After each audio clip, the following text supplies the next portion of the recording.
What's up, everybody? I hope you guys are all having a blessed day.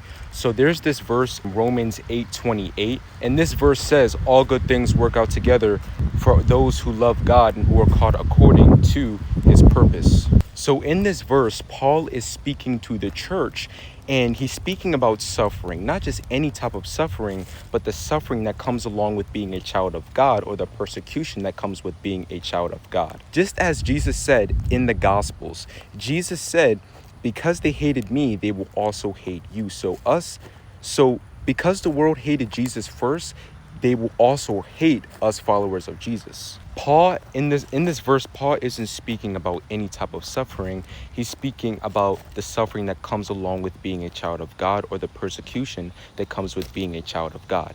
Paul isn't speaking about the suffering we deal with day to day. He's talking about the suffering of a Christian. Paul makes it clear that all things work together for those who love God. I really like this verse in James 1:12, and what it says, blessed is the one who perseveres under trials, because having stood the test, he will receive a crown of life which God hath promised. So Paul makes it clear that in our suffering, in the suffering of a Christian, all good things work together in our suffering. And the good that Paul is talking about in this verse, he's not talking about the good of starting a new career, starting a business, or getting that new car. He's not talking about that good, but he's talking about the reward and the glorification that we're going to be a part of.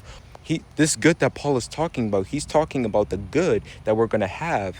Good that Paul is talking about, he's talking about the crown of life that God hath promised us, that God will one day give us. Because in our trials and in our tribulations, we remained faithful, we standed firm in our faith, and because we persevered under those trials, having stood that test, God will bless us believers in the end with a crown of life. And this is the good Paul is talking about. This suffering that us believers are going through, these trials that us believers are going to go through, this suffering is ultimately going to lead to glory for us believers. And honestly, if you read the book of James, if you read James chapter 1, right, if you read the beginning of James chapter 1, it literally talks about the benefits of trials and tribulations. Do not be anxious when you face various of trials or tribulations, because you know that the testing of your faith produces perseverance. Let perseverance finish its work, so that you may be complete